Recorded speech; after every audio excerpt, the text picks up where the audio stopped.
Dewa Swaruparan kita angkara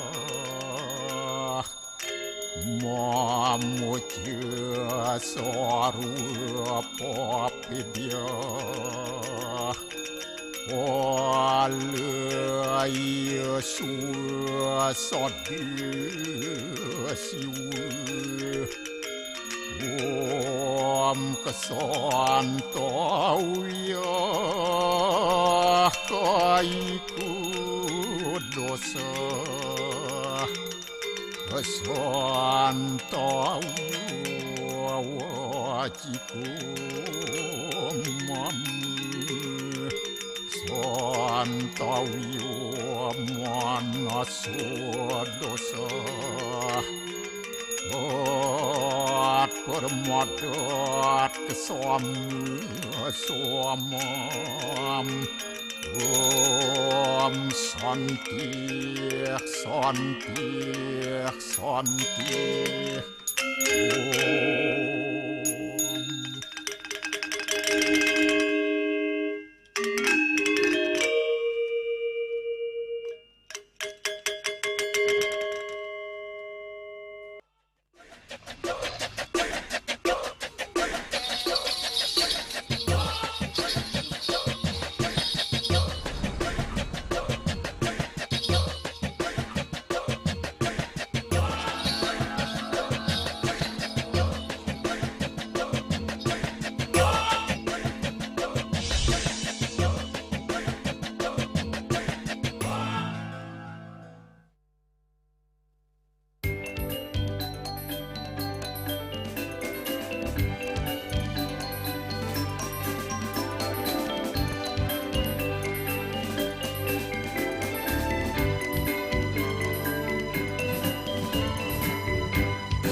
Om Swastiastu.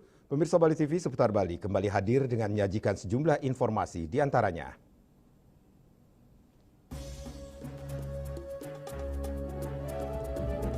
Jungle padel di Desa Munggu disegel Pansus Trap.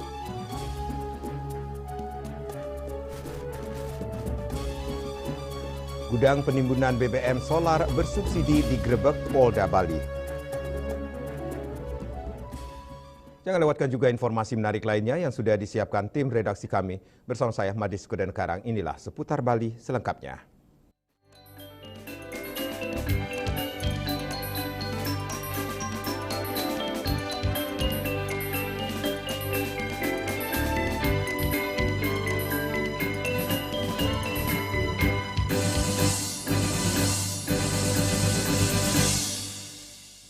Pemirsa, Panitia Khusus Tata Ruang, Aset dan Perizinan atau Pansus Trap DPRD Provinsi Bali melakukan inspeksi mendadak atau sidak ke lokasi usaha Jungle Padel di wilayah Desa Munggu, Kecamatan Mengui, Kabupaten Badung pada hari Selasa 30 Desember 2025.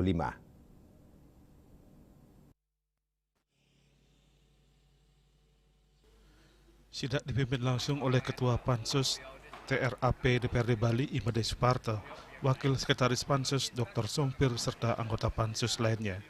Sidak dilakukan menyusul adanya laporan masyarakat terkait dugaan pelanggaran tata ruang. Dalam sidak tersebut, Pansus Trap menemukan bahwa bangunan dan aktivitas usaha Jungle Padel berdiri di atas lahan sawah dilindungi LSD, sekaligus lahan pertanian pangan berkelanjutan LP2B yang secara tegas tidak diperbolehkan bagi kegiatan pembangunan non-pertanian. Usaha ini beroperasi belum genap sebulan, yakni mulai 1 Desember 2025. Dalam sidak tersebut, turut dihadirkan perwakilan Dinas PUPR serta unsur perizinan dari pemerintah Kabupaten Badung untuk memberikan penjelasan teknis. Dari pemaparan Dinas PUPR ditegaskan bahwa lokasi Jungle Padel secara peruntukan ruang memang merupakan kawasan LP2B. Perwakilan dari Dinas Perizinan Kabupaten Badung juga menyampaikan bahwa tidak pernah menerbitkan izin untuk kegiatan tersebut. Dari aspek hukum, pelanggaran ini tergolong serius karena menyangkut perlindungan pertanian berkelanjutan. Apalagi usaha tersebut sudah beroperasi tanpa mengantongi izin. Setelah mendengar pemaparan dari berbagai pihak terkait perizinan, Made Suparto menjelaskan dari peruntukan tata ruang uji berbagai legalitas, Pansus TRAP DPRD Provinsi Bali akhirnya memutuskan menghentikan sementara aktivitas usaha jungle pedal dan dipasang Pol PP lain. Bali, pejabat yang terkait paling rendah itu kan Pak Bambang, tolong beritahu mereka, jangan diganggu tempat hidup, tempat sejahtera petani. Ini sudah ruang yang sudah dilarang, sudah pasti ada undang-undang yang mengatur ya. Undang 41 2009 ada PP-nya, ya PP 1 2011 ada Perpres 59 2009, ada di Perda Provinsi Bali sekarang itu sudah ketok palu, sudah turun itu, sing tadi melakukan kegiatan di tempat-tempat jalur hijau, sawah abadi, ya jelas ini sudah tidak bisa ini, sudah pasti izin tidak boleh, karena siapa yang melakukan izin kena juga hukuman, ya Ibu, maka itu coba besok-besok Ibu, ya datang ke sana Bu ya, jangan sampai sudah terbangun begini, bagaimana kita ke depan, ini kan jadi pemikiran kami. Ya, ini bagaimana ke depan tuh nanti kita akan rapat kerja. Boleh apa tidak boleh? Yang pasti udah pasti tidak boleh kalau dari segi aturan. Ya kan itu dulu. Maka itu pada hari ini kami sudah rapat terbuka, semua tim pansus sudah menyampaikan bahwa ini harus dilakukan kegiatan penghentian sementara, dipasang Pol PP lain, ya Bu ya. Ya, itu ini bukti Bu ya. Kalau melawan hukum, melanggar aturan, nanti Bapak dari penegak Perda dan Perkada. Riasa Bali TV. Laju alih fungsi lahan pertanian di Bali kian mengkhawatirkan. Hamparan sawah yang dahulu menjadi nadi kehidupan agraris kini perlahan menyusut tergantikan bangunan komersial, khususnya villa dan akomodasi pariwisata. Fenomena ini tak hanya mengubah lanskap hijau pulau, tetapi juga menggerus budaya pertanian yang telah diwariskan turun-temurun.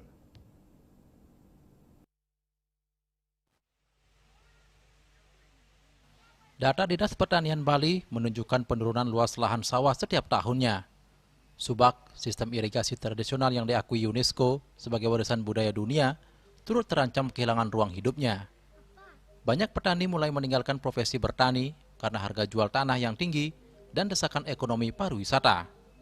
Dahulu anak-anak bangga turun ke sawah, sekarang mereka lebih memilih kerja di sektor wisata. Sawah bukan lagi masa depan, kata mereka. Padahal sawah ini bukan cuma tempat tanam padi, tapi sebenarnya tempat masyarakat Bali belajar hidup. Selain hilangnya regenerasi petani, alih fungsi lahan juga berdampak pada ketahanan pangan lokal. Bali yang dulu mampu menopang kebutuhan berasnya sendiri, kini semakin bergantung pada pasokan dari luar daerah. Para pemerhati lingkungan menilai, jika tren ini terus dibiarkan, krisis ekologi dan pangan bukan lagi sekedar ancaman, melainkan keniscayaan. Selain itu, sawah memiliki nilai lebih dari sekedar komoditas. Pertanian adalah budaya, di sana ada ritual, gotong royong, pengetahuan lokal, dan identitas. Ketika sawah hilang, yang hilang bukan hanya padi, tapi jati diri.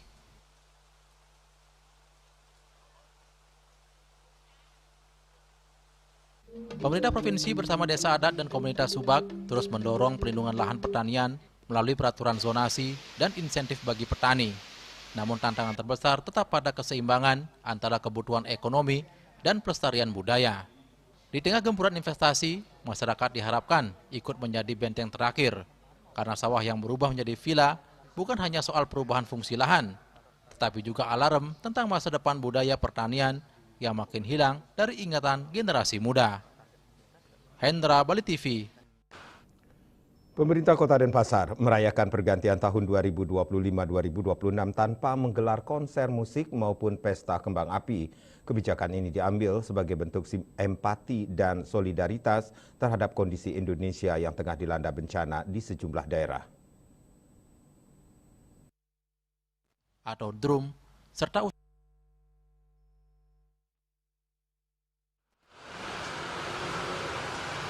Selama ini Pemkot Denpasar rutin menggelar perayaan pergantian tahun di kawasan Caturmuka dengan berbagai hiburan.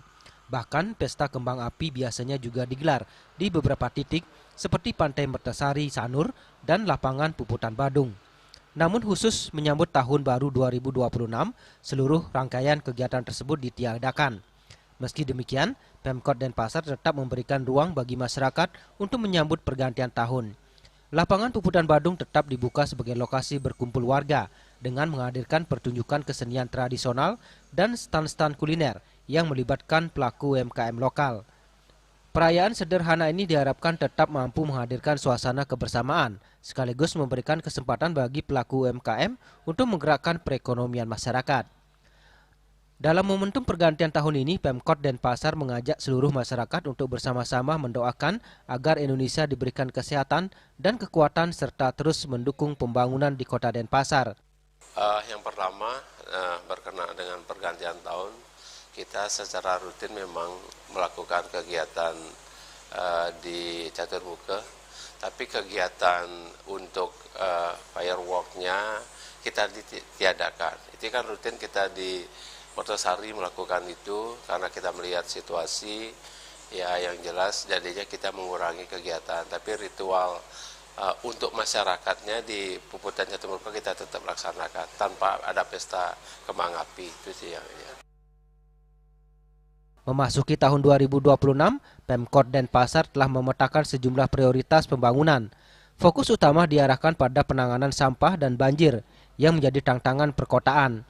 Selain itu, Pemkot Denpasar juga telah menyusun peta jalan atau roadmap penanganan kemacetan dengan menjalin kerjasama bersama pemerintah pusat dan pemerintah Provinsi Bali. Terkait rencana penutupan tempat pembuangan akhir atau TPA Sung, Pemkot Denpasar akan memaksimalkan pengelolaan sampah dari hulu dan mengoptimalkan peran tempat pengolahan sampah terpadu atau TPST. Langkah ini diharapkan mampu mengurangi secara signifikan volume sampah yang masuk ke TPA. Yang jelas di 2026 ini kami sudah memetakan skala prioritas kegiatan. Yang pertama itu penanganan sampah, yang kedua penanganan banjir. Dan yang tiga, kami sebenarnya sudah membuat roadmap bekerja sama dengan pemerintah pusat, provinsi untuk bagaimana menangani kemacetan di Kota Denpasar ini. Nah, terutama sampah kita sudah memberikan membuat beberapa alternatif, apalagi dalam waktu cepat rencana ada penutupan TPA Sung itu. Kami bagaimana memaksimalkan penanganan sampahnya di hulu dan di tengah memaksimalkan di 3 TPST sehingga sampahnya itu akan berkurang jauh untuk ke TPA.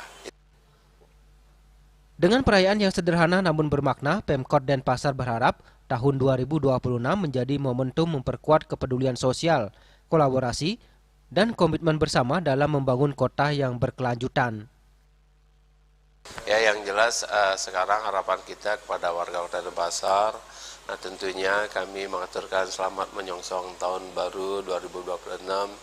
Ya, tentunya mudah-mudahan kita diberikan kekuatan, diberikan kesehatan, tentunya bisa mendukung kebijakan pemerintah, mendukung kami di Kota Denpasar untuk meningkatkan pelayanan yang lebih baik di tahun 2026 nanti. Itu sih intinya di sana. Ya.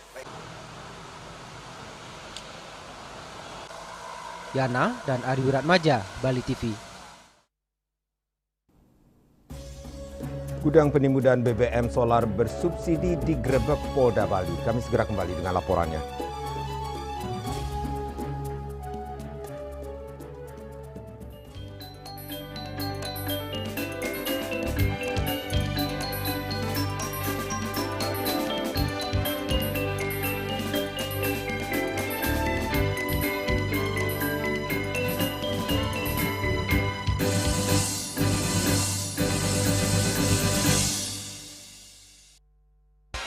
Kak Srido sekarang sibuk apa? Sabtu Minggu ada game.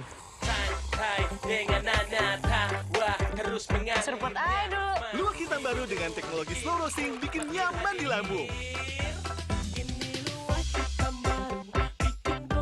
Selamat kepada para pemenang undian Kopi Luwak. Terima kasih Kopi Luwak. Menangkan 50 juta atau nonton bareng sepak bola di Amerika. Untuk kalian yang belum menang, buruan kirim. Jangan sampai ketinggalan. Luwak hitam baru, nggak kemanisan, mantap. Hemco, cat kayu dan besi. Om Swastiastu. Assalamualaikum warahmatullahi wabarakatuh. Salam sejahtera untuk kita semua. Salam kebajikan, rahayu. Di malam Natal dan pergantian tahun, mari kita merayakan keberkahan dan melangkah dengan semangat baru ke dalam masa depan yang cerah. Saya, Ketua DPRD Kabupaten Karangasem, mengucapkan selamat Hari Raya Natal dan Tahun Baru 2026. Semoga cinta dan kehangatan Natal membimbing langkah kita menuju keberhasilan dan kesuksesan yang gemilang. Om Santi Santi Santi Om. Wassalamualaikum warahmatullahi wabarakatuh. Salam sejahtera untuk kita semua.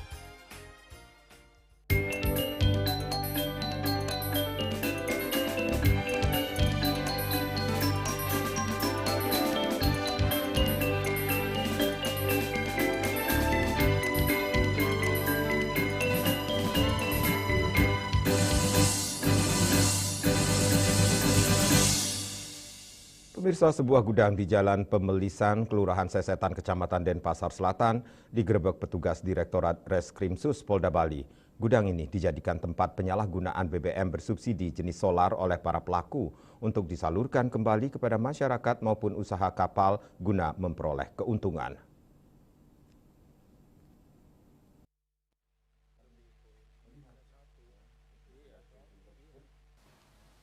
Penggerebekan dilakukan sekitar pukul 17.00 WITA. Awalnya petugas melakukan penyelidikan terhadap adanya indikasi penyalahgunaan BBM subsidi yang dilakukan di sebuah gudang Jalan Pemelisan, Denpasar Selatan. Dalam penyelidikan, petugas melihat sebuah mobil jenis Isuzu Panther melintas menuju arah gudang. Saat diberhentikan dan dilakukan pemeriksaan, ditemukan kendaraan telah dimodifikasi dengan menambah tangki yang berisi solar. Pengakuan sopir kendaraan berinisial ED bahwa BBM jenis solar itu dikumpulkan dengan membeli berkeliling dari beberapa SPBU di wilayah Denpasar dan Badung untuk dikirim ke gudang PT LA. Selanjutnya petugas melanjutkan menuju ke dalam gudang dan kembali ditemukan BBM solar sebanyak 9.900 liter, 3 unit mobil tangki yang mana 1 unit berisi BBM solar, 6 tandon penyimpanan berkapasitas 1.000 liter berisi BBM solar, 1 unit truk yang dimodifikasi, 1 mobil box yang dimodifikasi, dan 2 set mesin pompa. Dalam kasus ini polisi menetapkan 5 tersangka, di mana 2 tersangka ND dan AG asal Karangasem sudah ditahan, dan 3 lagi masih dalam proses pemeriksaan. Modus pelaku dengan membeli BBM bersubsidi di SPBU seputar Denpasar dan Badung dengan harga Rp6.500 per liter. Selanjutnya dibawa ke dalam gudang dengan harga Rp10.000. Dari gudang BBM tersebut disalurkan ke masyarakat yang membeli menggunakan jerigen atau drum, serta usaha kapal dengan harga Rp13.000 per liter. Padahal dari harga untuk solar industri mencapai Rp21.000.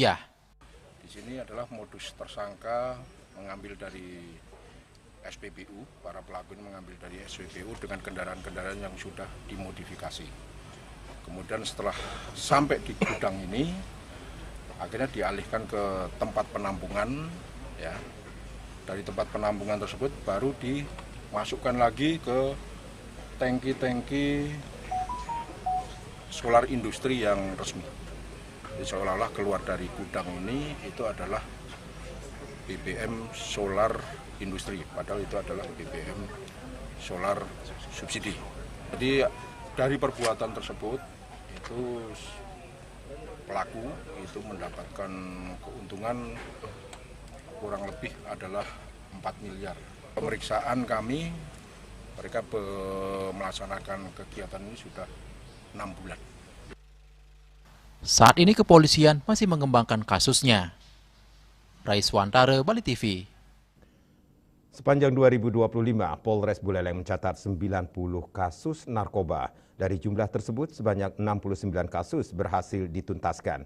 Dalam pengungkapan itu, polisi mengamankan 131 tersangka yang terdiri dari 126 laki-laki dan 5 perempuan.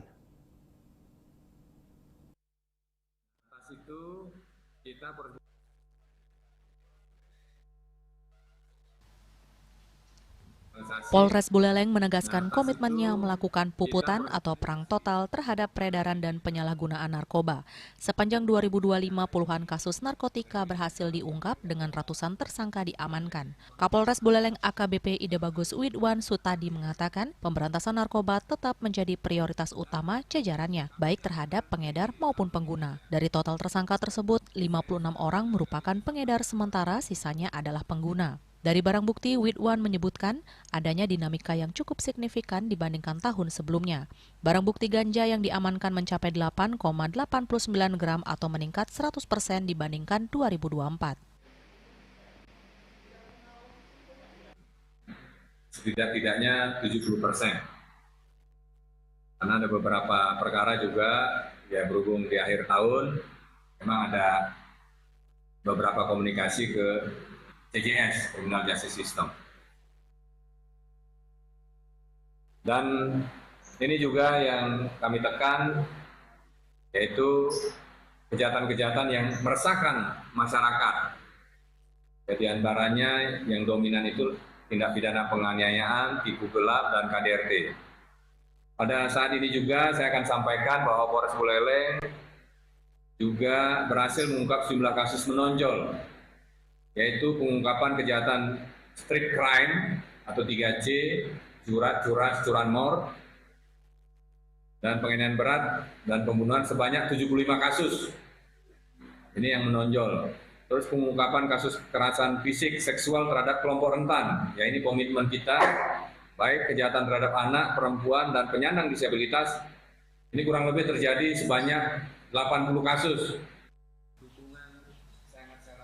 Sementara itu, barang bukti sabu justru mengalami penurunan tajam. Sepanjang 2025, polisi mengamankan 548,32 gram sabu, turun 53,72% dibandingkan 2024 yang mencapai 1.184,96 gram.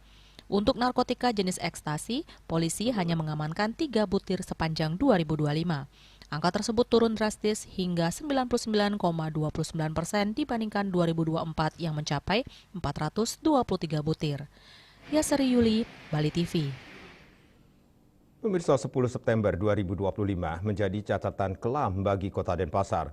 Untuk pertama kalinya dalam satu dekade terakhir, ibu kota Provinsi Bali ini dilanda banjir bandang. Air meluap dari sungai atau Tukat Badung merendam pusat perekonomian, merobohkan bangunan, bahkan merenggut korban jiwa.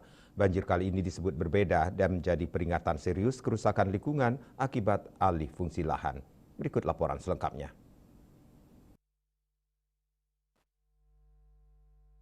Banjir bandang menerjang Kota Denpasar pada 10 September 2025. Hujan dengan intensitas tinggi yang mengguyur wilayah Bali bagian selatan menyebabkan luapan air sungai dan sistem drainase kota tidak mampu menampung debit air. Hampir seluruh titik wilayah di Kota Denpasar terdampak. Air meluap merendam pemukiman, kawasan perdagangan hingga pusat perekonomian kota. Tukat Badung yang berada di jantung Kota Denpasar tak luput dari terjangan banjir. Debit air meningkat drastis meluap hingga ke badan jalan dan kawasan Pasar Kumbosari dan Pasar Badung terendam banjir. Aktivitas perdagangan lumpuh total. Jalan Gajah Mada yang dikenal sebagai pusat perekonomian dan kawasan heritage Denpasar juga terendam banjir. Air setinggi sekitar 2 meter lebih merendam pertokoan. Banjir juga menyebabkan kerusakan parah di kawasan Jalan Sulawesi. Sejumlah pertokoan dilaporkan ambruk akibat tergerus derasnya arus air. Tragedi ini pun menelan korban jiwa. Petugas gabungan TNI, Polri, BPBD dan relawan melakukan evakuasi di sejumlah titik rawan. Bencana alam ini terjadi bertepatan Hari Pagar Wesi dan mendapat atensi dari Gubernur Bali Wan Koster dan Wali Kota Denpasar I Gusti Ngurah Jayonegara. Banjir bandang tahun ini disebut berbeda dari peristiwa sebelumnya. Selain intensitas hujan tinggi, berkurangnya daya resap tanah menjadi faktor utama. Alih fungsi lahan yang masif terutama di wilayah hulu daerah aliran sungai memperparah kondisi. Daerah aliran Sungai Ayung yang selama ini menjadi penyangga ekosistem Bali mengalami tekanan besar akibat pembangunan. Lahan hijau beralih fungsi menjadi kawasan pemukiman dan akomodasi pariwisata, sehingga air hujan langsung mengalir ke hilir tanpa terserap. Daerah aliran sungai atau Das Ayung kawasan hutan hanya 3% yang masih berfungsi resapan. Das Ayung sebagai resapan air kondisi hutan pohon dari 49.000 hektar kini hanya tinggal sekitar 1.500 hektar. Kondisi ini menjadikan Denpasar sebagai wilayah paling terdampak meski berada jauh dari kawasan hulu. Sungai-sungai yang melintasi kota tidak lagi mampu menampung limpahan air dari wilayah di atas. Pembangunan yang tidak terkendali, lemahnya pengawasan, dan rendahnya kepatuhan terhadap rencana tata ruang wilayah atau RW Bali menjadi penyebab utama banjir.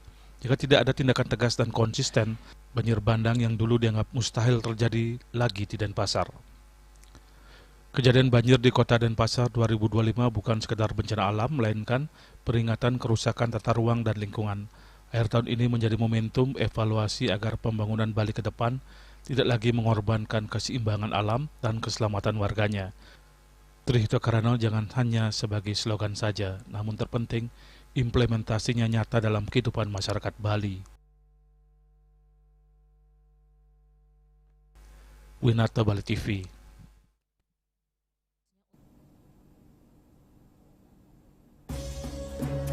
Kami akan segera kembali dengan informasi jelang tahun baru. Pasar ikan Kedonganan dipadati pengunjung.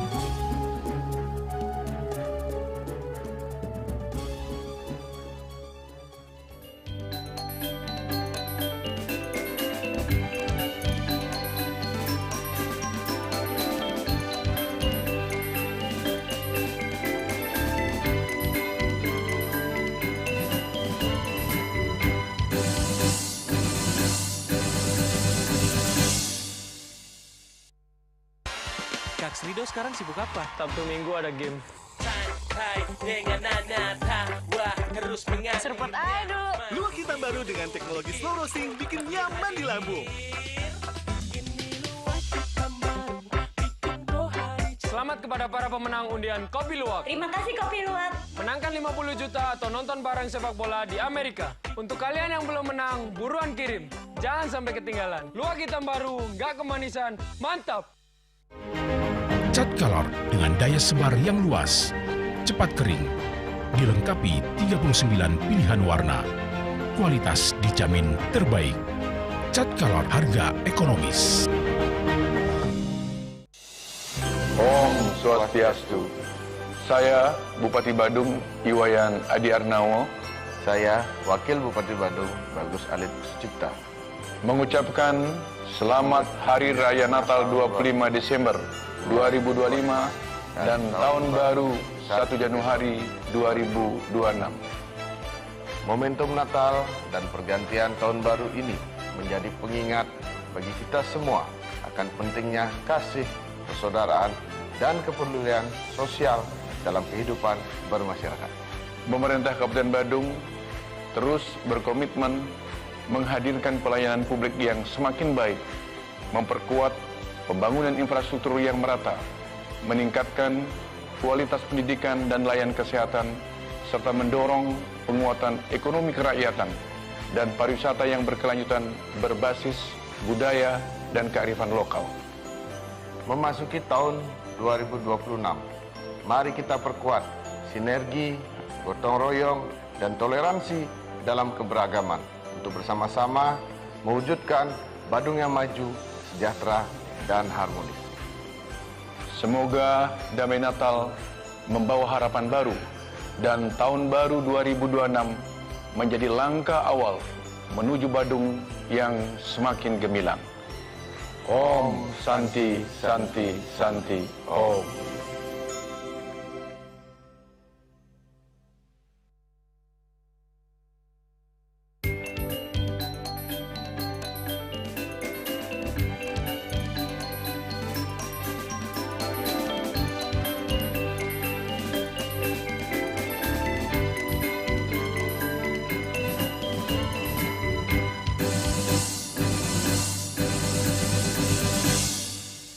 Pemirsa, menjelang malam pergantian tahun baru 2025, Pasar Ikan Kedonganan Badung mulai dipadati pengunjung Selasa 30 Desember 2025. Kepadatan aktivitas pasar mulai terlihat seiring meningkatnya kebutuhan masyarakat untuk mempersiapkan perayaan malam tahun baru. Di Pasar Ikan Kedonganan mulai ramai sejak pukul 7 WITA.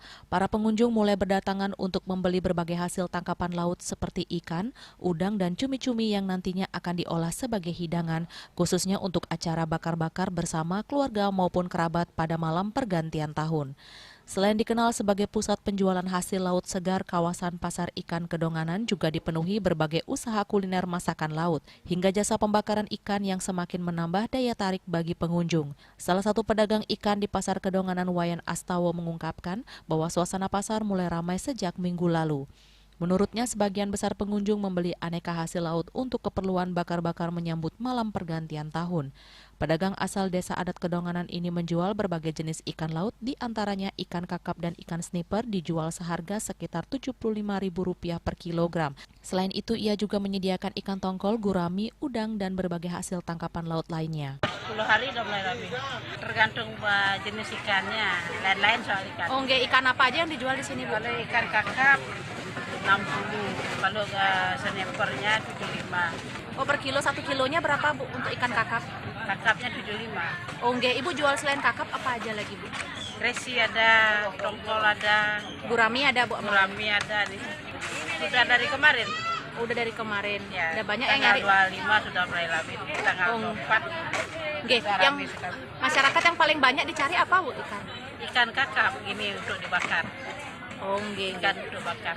Hal senada disampaikan pedagang ikan lainnya, Ria. Ia mengaku banyak pengunjung yang mencari ikan lokal seperti ikan jangki dan ikan kerapu. Untuk harga, Ria menjual ikan kerapu dan ikan kakap dengan kisaran Rp65.000 hingga Rp70.000 per kilogram. Ibu, udah mulai kemarin juga kayak ikan lokal, kayak kerapu, jangki, 70. 75 ya.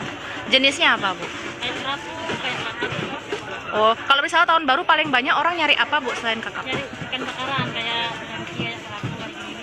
Meningkatnya aktivitas jual beli di Pasar Ikan Kedonganan menunjukkan antusiasme masyarakat dalam menyambut pergantian tahun sekaligus membawa berkah tersendiri bagi para pedagang lokal. Bunga Widrayani, Bali TV. Cuaca ekstrim yang melanda Bali beberapa waktu terakhir berdampak terhadap aktivitas nelayan. Hujan lebat yang disertai angin kencang membuat sebagian besar nelayan menghentikan aktivitas melaut untuk sementara waktu, bahkan memilih tidak melaut sambil menunggu kondisi cuaca kembali normal.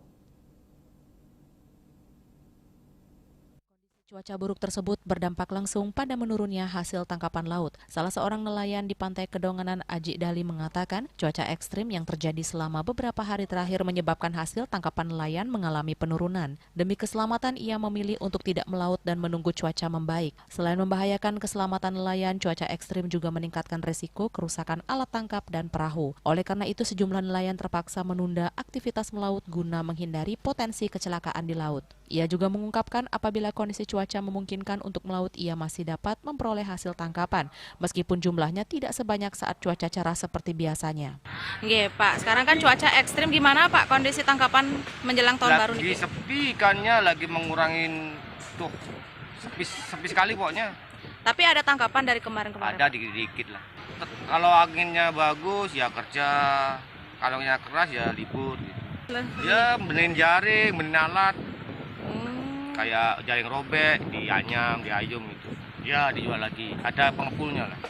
Seiring dengan membaiknya kondisi cuaca ke depan, aktivitas nelayan dapat kembali normal dan hasil tangkapan laut kembali meningkat. Bunga Widrayani, Bali TV.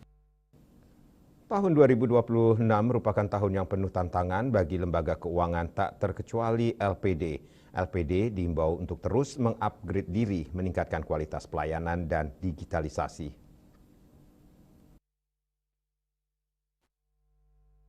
LPD sebagai lembaga keuangan milik Desa Adat selama ini telah terbukti nyata sebagai penggerak ekonomi di tingkat masyarakat desa.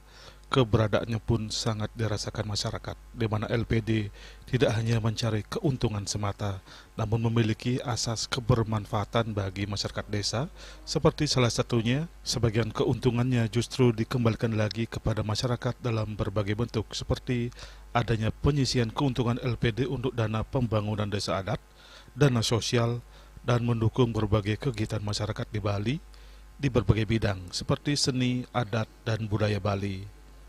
Namun di tengah persaingan zaman di era teknologi ini, dan persaingan dengan lembaga keuangan sejenis seperti Bank Umum, BPR, dan Koperasi, LPD harus terus meningkatkan kualitas diri. Menurut pengamat ekonomi dari Undiknas, Profesor Raka Swardana, peta persaingan lembaga keuangan ke depan akan semakin sengit, di mana Bank Umum, BPR, bahkan Koperasi telah memperluas pelayanannya hingga ke pelosok desa, dengan dukungan digitalisasi yang maksimal. Hal ini tentunya sedikit tidak akan menjadi ancaman bagi LPD. Namun begitu, LPD adalah lembaga keuangan tradisional milik Kermo Bali yang sangat berakar di masyarakat. Kelebihan itu tidak boleh membuat pengelola LPD terlena, namun harus adaptif terhadap perkembangan zaman.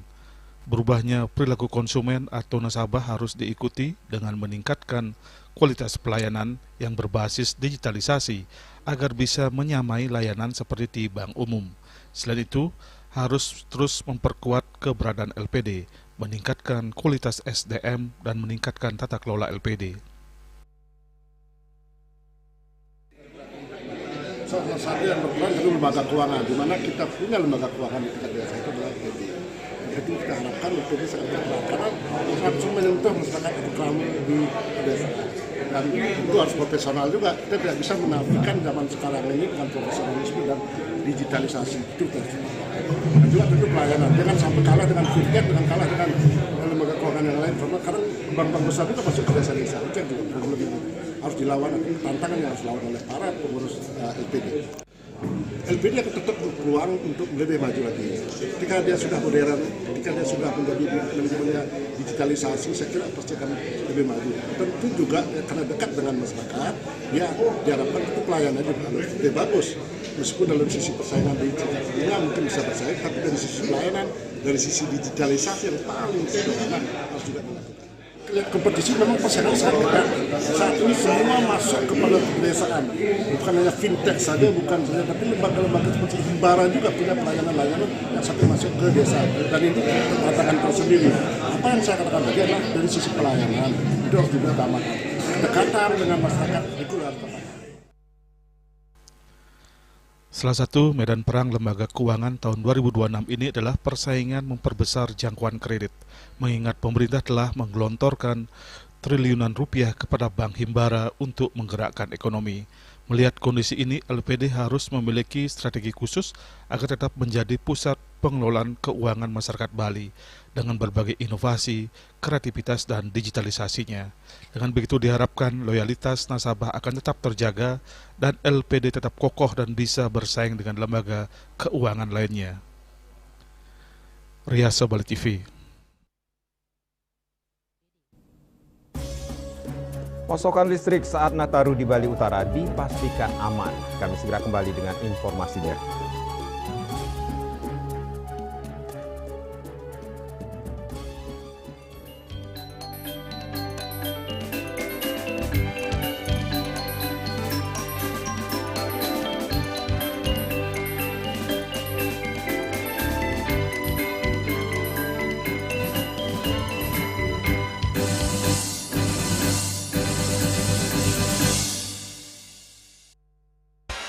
Kak Srido sekarang sibuk apa? Sabtu Minggu ada game. Serpot aduh. Luwak hitam baru dengan teknologi slow roasting bikin nyaman di lambung. Selamat kepada para pemenang undian Kopi Luwak. Terima kasih Kopi Luwak. Menangkan 50 juta atau nonton bareng sepak bola di Amerika. Untuk kalian yang belum menang, buruan kirim. Jangan sampai ketinggalan. Luwak hitam baru, nggak kemanisan, mantap. Om Swastiastu. Assalamualaikum warahmatullahi wabarakatuh. Salam sejahtera untuk kita semua. Salam kebajikan, Rahayu. Di malam Natal dan pergantian tahun, mari kita merayakan keberkahan dan melangkah dengan semangat baru ke dalam masa depan yang cerah. Saya, Ketua DPRD Kabupaten Karangasem, mengucapkan selamat Hari Raya Natal dan Tahun Baru 2026. Semoga cinta dan kehangatan Natal membimbing langkah kita menuju keberhasilan dan kesuksesan yang gemilang. Om Santi Santi Santi Om. Wassalamualaikum warahmatullahi wabarakatuh. Salam sejahtera untuk kita semua. Musim hujan tiba, bencana banjir bisa mengancam jika kita tidak waspada. Kebiasaan buruk seperti membuang sampah sembarangan bisa menyumbat aliran air.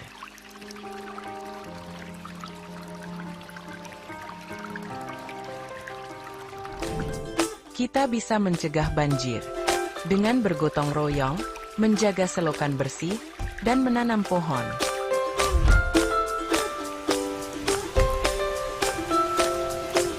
Siaga di musim hujan, jaga lingkungan kita. Bersama, kita bisa terhindar dari banjir.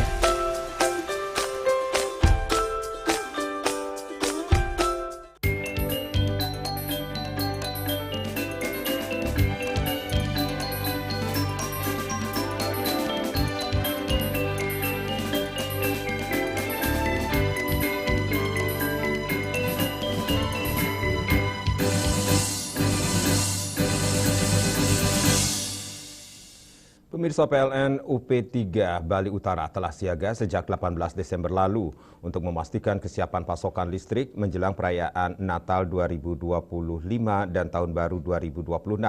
Langkah ini diambil untuk menjamin kelancaran suplai listrik selama momen perayaan yang biasanya diiringi peningkatan konsumen energi.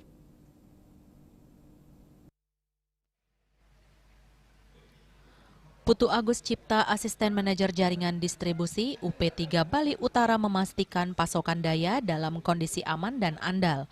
PLN telah melakukan asesmen di sejumlah titik strategis termasuk lokasi-lokasi yang menjadi pusat perayaan Natal dan Tahun Baru di Bali Utara. Selain itu, puluhan personel yang berjaga 24 jam penuh juga dipersiapkan. Begitu pula peralatan kerjasama serta kendaraan operasional, semua ini dipastikan siap untuk menjaga pasokan listrik agar tetap stabil. Yang memang harus kita jalankan, yang memang titik-titik keramaian akan menjadi perhatian lebih, sehingga jangan ketika ada gangguan ataupun lain sebagainya penyebab padamnya listrik, kami sudah tahu harus seperti apa. Nah, itu kita support dengan sistem yang lebih baik untuk daerah-daerah keramaian ini. Memang kita support sistemnya yang lebih handal. Tak hanya itu, PLN UP3 Bali Utara juga memperkuat koordinasi dengan pemerintah daerah, TNI, Polri, dan Badan Penanggulangan Bencana Daerah BPBD untuk mengantisipasi potensi bencana alam yang sering terjadi di penghujung tahun. Sebagai bentuk keterlibatan masyarakat, PLN mengimbau warga untuk melaporkan gangguan jaringan listrik yang mungkin terjadi melalui aplikasi PLN Mobile atau melalui aparat pemerintah setempat seperti Perbekal dan Lurah. Dengan langkah-langkah antisipasi ini, PLN UP3 Bali Utara berharap dapat menjaga stabilitas energi selama momen penting akhir tahun. Yasari Yuli, Bali TV. Pemirsa, program Satu Keluarga, Satu Sarjana SKSS menjadi salah satu program prioritas pemerintah Provinsi Bali pada tahun 2026. Program ini merupakan salah satu upaya dalam mewujudkan SDM Bali unggul serta mewujudkan kesejahteraan yang merata bagi masyarakat. Kepala Dinas Pendidikan, Kepemudaan, dan Olahraga Provinsi Bali Ide Bagus Gede Wasnawo Punia mengatakan program Satu Keluarga Satu Sarjana merupakan wujud komitmen pemerintah Provinsi Bali dalam membangun sumber daya manusia SDM Bali unggul melalui dunia pendidikan. Program ini diprioritaskan bagi keluarga miskin yang belum memiliki anggota keluarga bergelar sarjana sebagai upaya peningkatan kualitas SDM sebagai fondasi utama pembangunan Bali ke depan. Untuk tahun 2025, program ini telah diberikan kepada 500 mahasiswa dari seluruh kabupaten kota di Bali. Realisasi penyaluran beasiswa tersebut dikatakan masih jauh dari target. Sebagai upaya peningkatan jumlah penerima manfaat program Satu Keluarga Satu Sarjana untuk tahun 2026, Wasnawo Punia menambahkan akan melakukan koordinasi secara masif antar stakeholder. Bukan hanya dengan pemerintah kabupaten kota, namun hingga pemerintah desa dan masyarakat. Mengingat program prioritas ini menyasar warga atau krama Bali sehingga manfaatnya benar-benar dapat dirasakan masyarakat. Selain itu akan dilakukan evaluasi terkait jurusan yang disediakan universitas sehingga jurusan yang tersedia bagi penerima manfaat benar-benar relevan dengan dunia kerja. pola ke depan supaya ini terjadi peningkatan di 2026 sampai tahun-tahun selanjutnya adalah kita secara masif melakukan bukan lagi sosialisasi, tapi koordinasi lintas urusan dan kewenangan, baik dari pemerintah kabupaten kota dan pemerintahan desa. Karena yang akan kita sasar adalah populasi di Kramo Bali supaya ada peningkatan kemanfaatan dari program ini. Kemudian kita evaluasi juga dari 500 ke target kita 1450, apakah ada jurusan dari universitas yang memang kurang menarik dari masyarakat, apakah masyarakat masih berpikir bahwa tingkat pendidikan tidak berkorelasi positif secara peningkatan kesejahteraan masyarakat. Nah, itu pola-pola seperti itu kita kembangkan, dan arahan pimpinan Pak Gubernur juga di tahun-tahun selanjutnya kita melakukan kolaborasi tidak hanya teman-teman pengampu urusan pendidikan, tapi ke dinas sosial, kemudian dinas Dukcapil, PMD, kemudian dengan berbasis desa dinas dan desa adat, supaya nanti bisa program itu berkembang secara masif. Karena mungkin ini programnya satu-satunya di Indonesia yang sudah di launching. Astungkaro bisa berjalan, memang kita berharap support dari masyarakat Kramo Bali bahwa program ini adalah program unggulan Pemprov Bali, supaya ke depan terjadi kualitas daya saing tenaga kerja, kemudian peningkatan pendapatan per kapita di Kramo Bali. Karena secara data nasional pendapatan per kapita Provinsi Bali memang posisi low middle income. Kita dorong supaya kesejahteraan bisa meningkat, otomatis investasi itu selaras dengan kualitas SDM yang tersedia di Provinsi Bali. Program Satu Keluarga Satu Sarjana diprioritaskan bagi para lulusan SMA, SMK yang berasal dari keluarga kurang mampu di seluruh Bali. Beasiswa yang diberikan mencakup biaya hidup bulanan sebesar 1,4 juta rupiah bagi mahasiswa yang menempuh pendidikan di Denpasar dan Badung, serta 1,2 juta rupiah bagi mahasiswa di kabupaten lainnya. Khusus mahasiswa Universitas Terbuka UT, bantuan biaya hidup sebesar Rp750.000 per bulan karena tidak memerlukan biaya kos. Selain itu, pemerintah Provinsi Bali juga memberikan dukungan uang kuliah tunggal atau UKT maksimal Rp1 juta per semester. Sukma, Bali TV. Pemirsa, jangan beranjak dulu, kami segera kembali dengan laporan. Perkuat komunikasi dan ciptakan ruang aman, solusi jaga kesehatan mental remaja.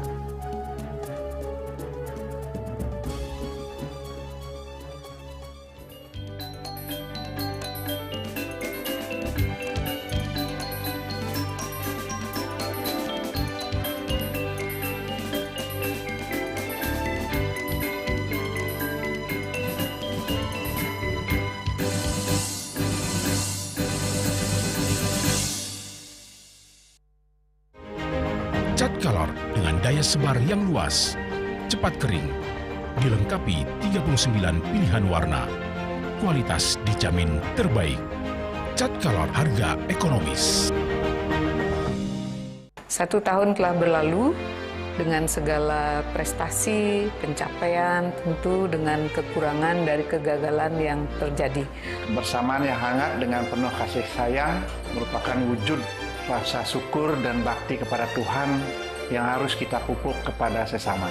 Di tengah keheningan hari Natal, lahirlah kedamaian yang membawa kita bersama untuk bisa selalu berbagi bahagia. Keluarga besar Yayasan Sri Kesari Warmadewa dan seluruh sivitas akademika Universitas Warmadewa mengucapkan selamat hari Natal dan tahun baru 2025. Semoga kita semua diberi kesehatan, kesuksesan, kebahagiaan, dan kesejahteraan dalam menyertai langkah kita, serta kita tingkatkan semangat baru, harapan baru untuk mewujudkan cita-cita dan kesejahteraan untuk kita semua.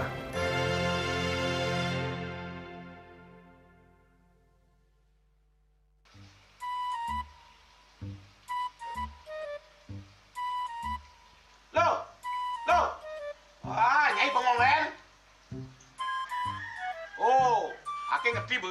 Amun seorang perempuan, seorang istri melamun, isi dompetnya pasti KTP, oke?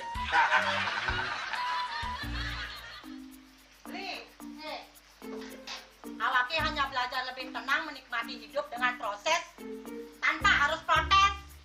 Loh, hidup itu adalah adalah sebuah perjalanan, bukan perbandingan.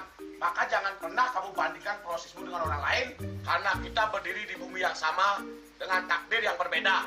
Oh, ini bertakdir awaknya nganten nggak beli, saya proses tapi stres. Wah, mula aku Nyai, pede ya Nyai. Ini pijit tangan lu, sakit lagi awak-awaknya. Apa? Mau pijat itu? Oh, mau pijat. Bawayan kayak dirungi, matajan, metuakan. Dan ini cuma nih gelam kekenya awaknya nih makata lo, awaknya nih makata. Awaknya sing kodak, awaknya sing idawak kenyang, sing idawak mijat. Loh, beli pergi karena tugas, pulang demi beras. Lelah itu wajar, tapi menyerah bukanlah jalan keluar. Semangat kone ngopi, kone ngama, wakilnya berceramah, jadi kayak presiden. Cuma sebelum lagi sih, kita nggak pakai.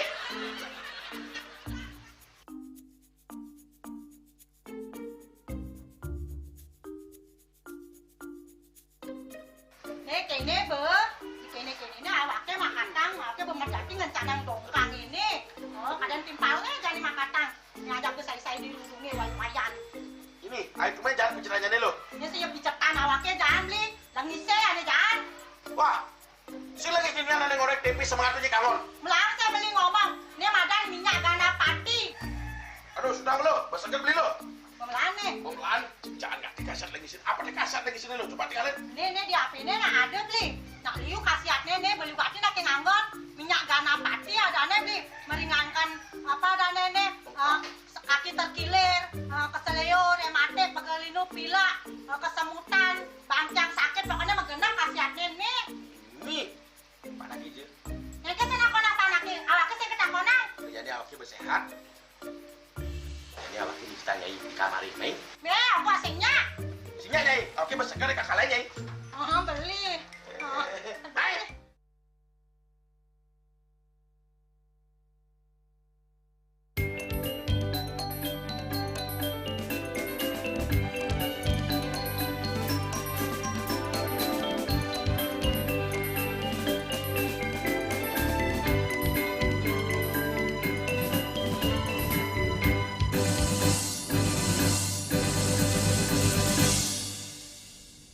Pemirsa, kesehatan mental masih menjadi persoalan serius di Bali, khususnya di kalangan remaja.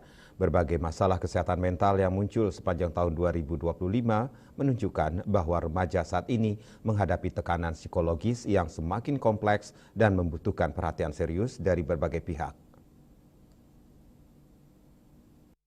Masalah kesehatan mental masih menjadi persoalan serius khususnya di kalangan remaja. Perundungan serta tindakan mengakhiri hidup menjadi masalah kesehatan mental yang paling sering ditemui di tahun 2025. Kasus-kasus tersebut tidak hanya terjadi di lingkungan sekolah, tetapi juga meluas hingga ke ruang digital melalui media sosial. Kondisi ini membuat remaja semakin rentan mengalami stres, kecemasan, depresi, bahkan mengarah ke tindakan menyakiti diri sendiri. Berbagai gangguan psikologis yang dialami remaja menunjukkan pentingnya peran keluarga, sekolah, dan masyarakat dalam menciptakan lingkungan yang aman dan suportif.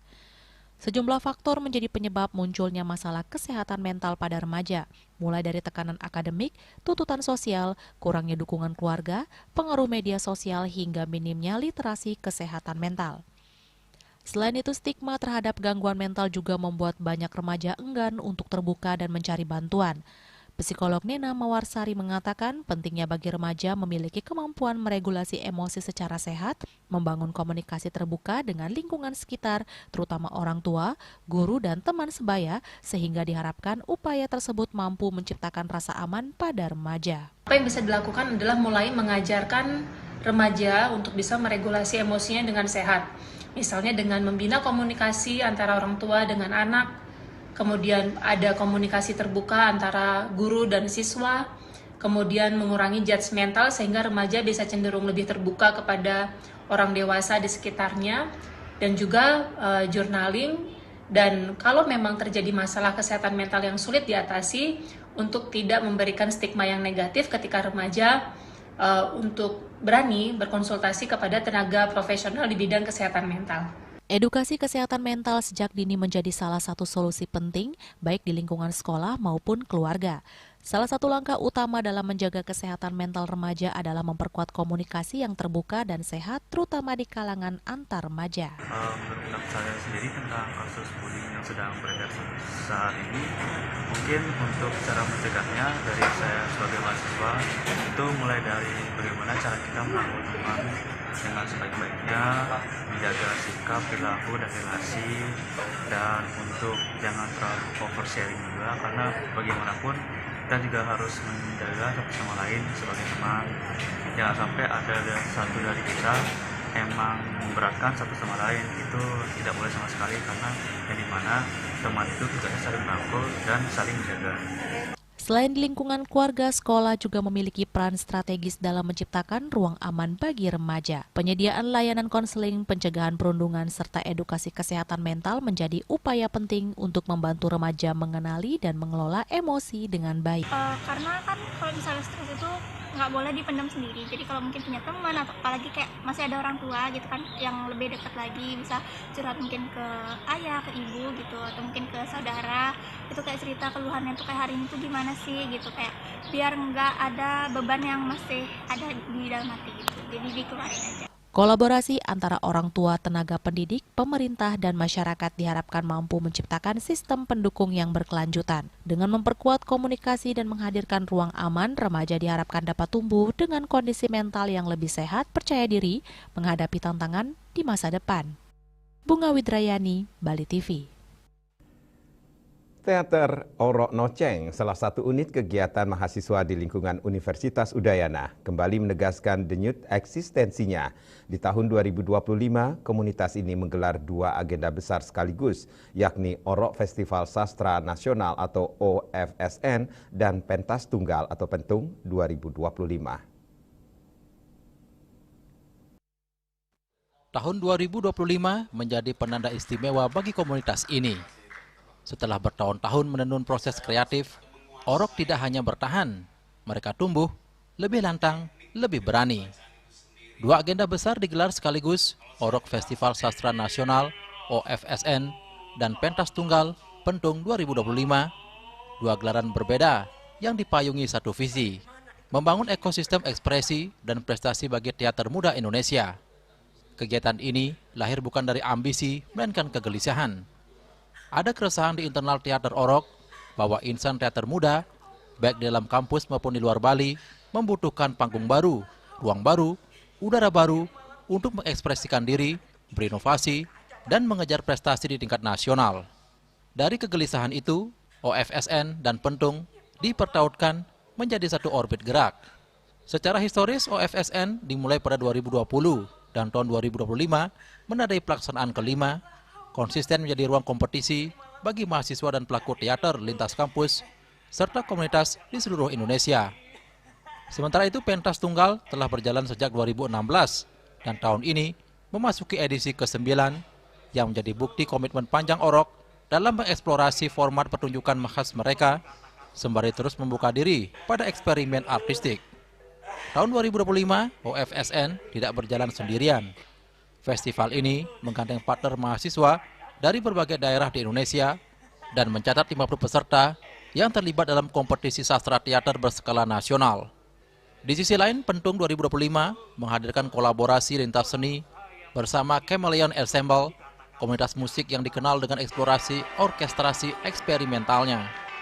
Pertemuan dua dunia ini melahirkan format yang lebih kaya, drama musikal. Puncaknya, panggung OFSN dan Pentung 2025 menampilkan pertunjukan spektakuler berjudul Nilo Sukreni, sebuah karya adaptasi yang mengangkat kisah gadis cantik dari Karangasem yang merantau ke Buleleng dengan niat baik, namun justru dijebak oleh manusia-manusia biadab hingga kehilangan kehormatannya. Drama ini tidak sekedar bercerita tentang kemalangan yang mempertanyakan harapan, luka, dan kebangkitan. Setelah semua yang direnggut, akankah ia menemukan kembali arah hidupnya? Kisah ini menjadi simbol bahwa Orok tetap bereksplorasi tanpa tercerabut dari akar dramatik Bali, tipikal yang sejak dulu menjadi nafas artistik mereka. Untuk tujuan utamanya tuh kita tuh ingin mengajak teman-teman dari masyarakat Bali, anak-anak muda yang ada di Bali itu untuk menyuarakan seni juga yang ada di Bali, terutama di seni teater, karena kita kan bidangnya di teater juga. Selain itu juga seperti yang udah saya terangin tadi, itu kita emang ingin membuka ruang yang luas aja untuk berkreativitas, berinovasi. Itu lebih tepatnya itu di bidang teater itu sendiri. Kadek Aditya menaruh harapan besar pada keberlanjutan agenda ini. Baginya, OFSN adalah ruang untuk menunjukkan bahwa seni teater adalah medium tubuh yang memikat, menantang, dan penuh pesona. Sekaligus bukti bahwa pelaku teater muda Indonesia memiliki potensi artistik yang luar biasa. Melalui pentas tunggal, Orok juga ingin menegaskan bahwa Bali memiliki kekayaan seni tradisi yang luas, dan kisah Luh Sukreni yang diangkat tahun ini menjadi representasi akar kesenian Bali di panggung nasional. Melalui pentas tunggal, ia ingin menegaskan bahwa Bali punya kekayaan seni tradisi yang luas. Mengangkat kisah Luh Sukreni ini juga bentuk representasi akar kesenian Bali di panggung nasional. OFSN dan Pentung 2025 akhirnya menjadi lebih dari sekedar agenda tahunan. Ia adalah deklarasi bahwa teater Orok Nonceng Unud tidak hanya tumbuh sebagai ruang internal kampus, tetapi juga ruang dialog kreatif nasional, sebuah panggung pertemuan gagasan, inovasi, dan prestasi bagi teater muda Indonesia. Hendra, Bali TV. Dan kini kami sampaikan informasi perakiraan cuaca untuk kabupaten kota di Bali.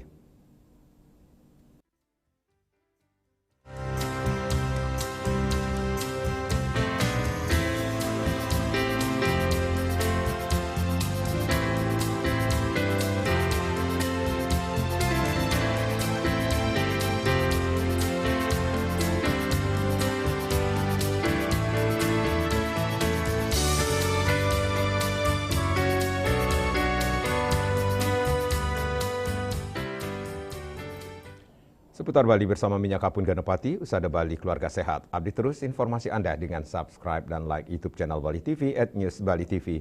Mewakili redaksi yang bertugas, saya Madi Sukadana Karang, pamit undur. Terima kasih atas perhatian Anda dan sampai jumpa. Om Santi, Santi, Santi, Om.